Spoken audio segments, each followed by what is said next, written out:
Welcome to The Blitz, a podcast from Coram Deo Church. The Blitz is all about tackling tough topics head-on at full speed. Are you ready?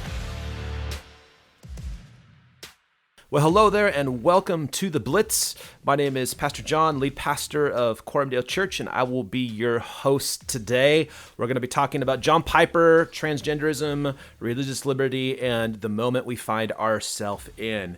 Let's just do a quick, really brief history lesson here.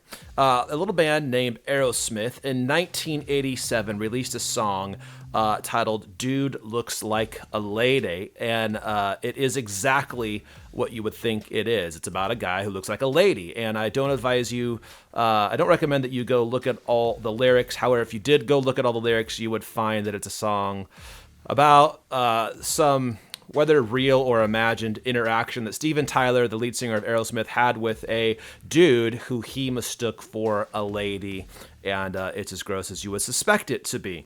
Okay, that was 1987. 4 years later, a blockbuster movie was released. You've probably heard of it. I'm guessing that many of you have seen it. It's called The Silence of the Lambs. It was a terrifying thriller starring Anthony Hopkins and Jodie Foster. The story is essentially about a guy named Ted Levine who is killing women and skinning them because he wants to become a woman. And so Jodie Foster's character is a special agent investigating, trying to solve this crime. Anthony Hopkins is the crazy serial killer and a guy who not only kills people, but also likes to eat them. And she needs his help to figure out who this person is.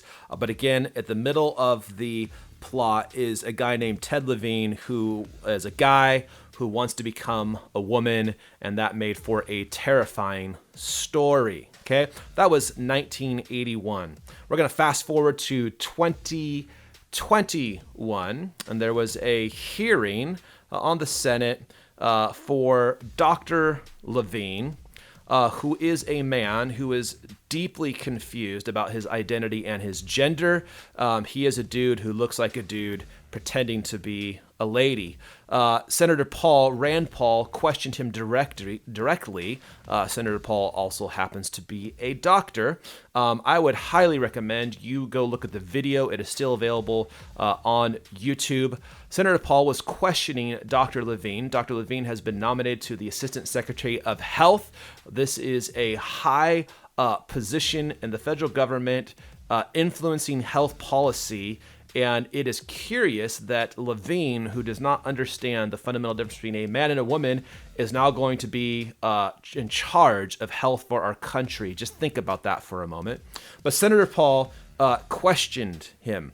And again, you can watch the video. I recommend you do, or you can also get the transcripts. I am going to be reading directly from the transcripts to just give you an idea of the insanity that is taking place in our country. Senator Paul said, American culture is now normalizing the idea that minors can be given hormones to prevent their biological development of their secondary sexual characteristics. Dr. Levine, you have supported both allowing minors to be given hormone blockers to prevent them from going through puberty, as well as surgical destruction of a minor's genitalia. So Mr. Levine approves of this. Senator Paul goes on, like surgical mutilation, hormonal interruption of puberty can permanently alter and prevent secondary sexual characteristics. He goes on to cite the American College of Pediatricians reports that 80 to 95% of prepubertal children with gender dysphoria will experience resolution by late adolescence if not exposed to medical intervention and social affirmation. Dr. Levine, do you believe that minors are capable of making such a life-changing decision as changing one's gender? Okay, that's a very important, straightforward question. Dr. Levine's response was this: well, Senator, thank you for your interest in this question. Transgender medicine is a very complex and nuanced field with robust research and standards of care that have been developed. And if I am fortunate enough to be confirmed as the Assistant Secretary of Health, I will look forward to working with you and your office and coming to your office and discussing the particulars of the standards of the care for transgender medicine. That is a canned answer. It is Levine's way of absolutely avoiding the question, because to answer the question truthfully would just expose his own insanity and the insanity of the administration. Senator Paul, credit to him, goes on by saying the specific question was about minors. Let's be a little more specific since you evaded the question. Do you support the government intervening to override the parent's consent to give a child puberty blockers, cross-sex hormones, and or amputation surgery of breast and genitalia? You have said that you're willing to accelerate the protocols for street kids. Think about that. Let's make the street kids the guinea pigs here. Senator Paul goes on, I'm alarmed that poor kids with no parents who are homeless and distraught, you would just go through this and allow that to happen to a minor. What I'm alarmed at is that you're not willing to say absolutely that minors shouldn't be making decisions to amputate their breast or to amputate their genitalia. For most of our history, we have believed that minors don't have full rights and that parents need to be involved. So I'm alarmed that you won't say with certainty that minors should not have the ability to make the decision to take hormones that will affect them for the rest of their life. Will you make a more firm decision on whether or not minors should be involved in these decisions? And again, there is no answer. He ends the argument essentially by saying, we are changing people's lives forever, and the government should not be involved in this. This is not a healthy practice. He basically says, for the history of medicine, if you got a cut, a doctor in an ER couldn't sew you up unless you had parental consent. And so Dr. Levine had nothing to say about this. It is absolutely insane. I wouldn't believe it if I didn't see it myself. I cannot believe that the powers that be in our country are nominating this kind of insanity to positions of influence. It is absolutely unbelievable. Now, that in and of itself is enough. That's one thing to be concerned and startled at. I want to go back to John Piper's comments that he made in a blog released in October of 2020. I think it was October the 22nd, in which he was sharing his thoughts going into the election, which we all know now, and I think a lot of us knew beforehand, was going to have massive implications for our country. So I'm going to read some excerpts from it.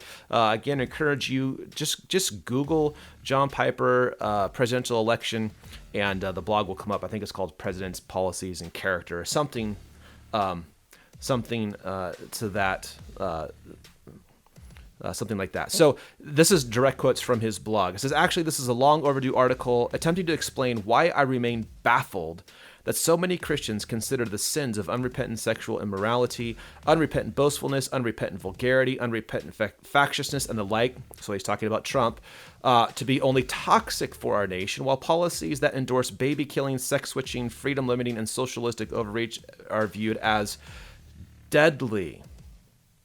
He then goes on to say, I think it's baffling and presumptuous to assume that pro-abortion policies kill more people than a culture saturating pro-self pride. So I have to say, before I unpack this, I love Piper. I've appreciated Piper. He's written some incredibly helpful books. I've been to conferences where he has spoken. Just a humble, incredibly helpful individual. But I read this article and I was confused and angry and mad. And now I'm looking back at it and none of that has gone away. It's only increased. I want you to think about this statement. I think it's baffling and presumptuous to assume that pro-abortion policies kill more people than a culture saturating pro-self pride. I have no idea what he's thinking, or what he was thinking when he made that. If we just say sin kills, everybody is guilty of sin, all have fallen short of the glory of God, and therefore the wages of sin is death. In that sense, our own sin is deadly to us in an equal way. All sin, leads to death.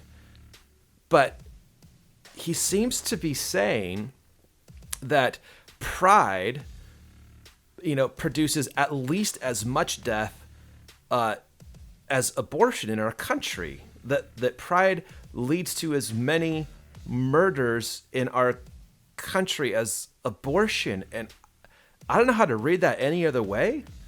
And I just wonder, 60 some million children have been killed in our country since Roe v. Wade.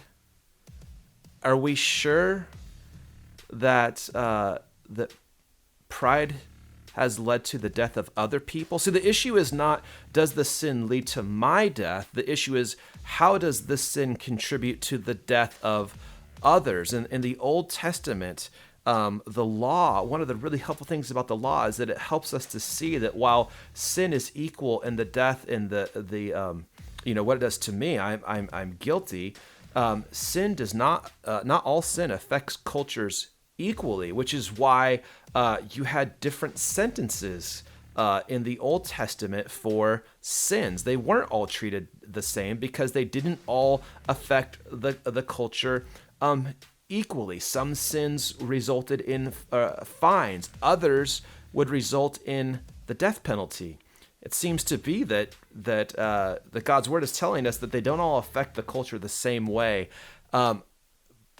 Piper seemed to be asking the question, can we really say that killing 50, 60 million children, can we really say that that's worse than the death that's produced in a culture because of pride? I don't get it. I didn't get it then. I don't get it now. But then Piper goes on to say this, and so at this point he's talking in the future. He's kind of presenting a theoretical, situation. He says, imagine that America collapses. First anarchy, then tyranny, from the right or the left. Imagine that religious freedom is gone. And you look back at that statement now, and you wonder, how did Piper not see this was coming? How did Piper not understand that under Biden's administration, abortions would in fact be funded by our government, and not just in our own nation, but the atrocity of funding other nations, because apparently it's not enough to kill our own children. We want to kill all the children of the world. That's part of Biden's policy. And then we have Levine, Dr. Levine, who is been nominated as assistant secretary to the health secretary, who is for the sexual mutilation of children. And as that's not gruesome enough that it should be done with taxpayer dollars and without the consent of parents. This is the kind of character that is being put in position. And then remember, Piper said, imagine that religious freedom is gone. It's called the Equality Act.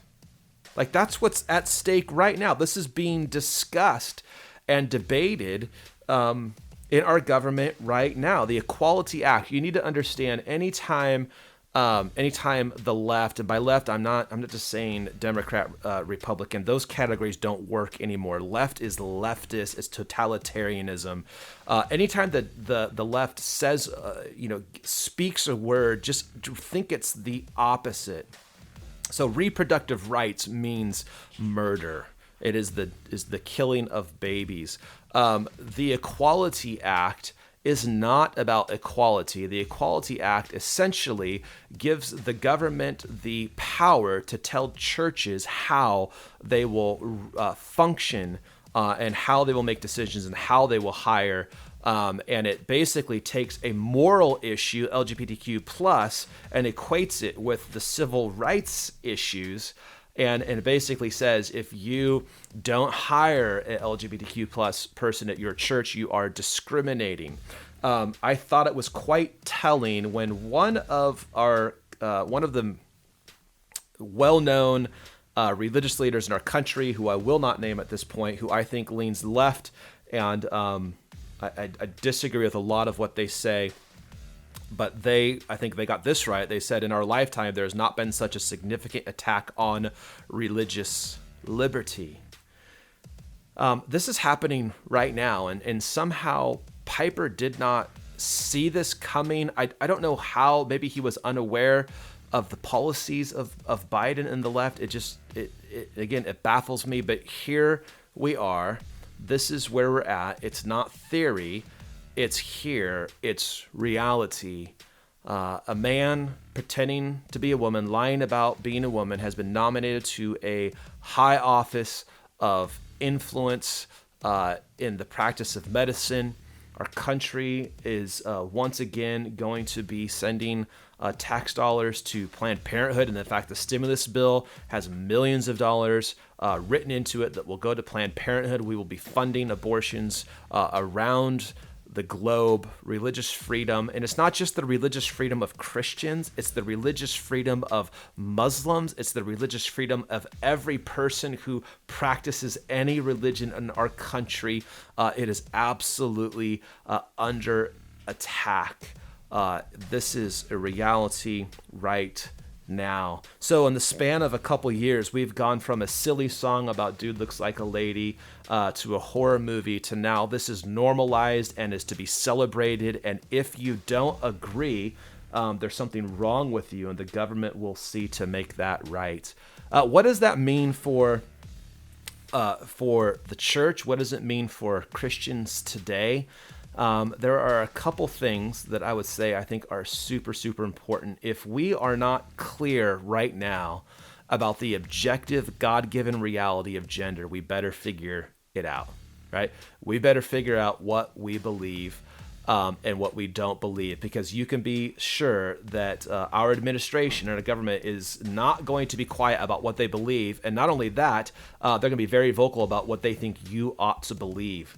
So this needs to be figured out really quickly if it hasn't been figured out. And also you need to realize that there are going to be all sorts of, if the Equality Act passes, there are going to be all sorts of economic incentives for those who buy in to the LGBTQ, the transgender ideology, and there are going to be economic consequences for those churches that do not. And so churches need to be ready right now. They need to be ready not just to fight and to debate and to argue. This is how the Apostle Paul says that strongholds are destroyed. So we need to have a robust theological understanding, a theology of gender. We need to be ready to articulate that, to defend that, to speak fearlessly and boldly about that. And you also, Jesus talks about counting the cost. He talks about the foolishness of a king who goes into war without thinking about what it will cost his troops. He talks about the foolishness of a builder who wants to build something, doesn't think about how much it's going to cost to do that. Churches need to be thinking right now and preparing themselves for this battle because it is upon us. It's not going to go away. And what was laughed at in the 80s and what was a terrifying story in the 90s is just being treated as normal. And if you question that, clearly there's something wrong with you. That's the moment that we're in right now.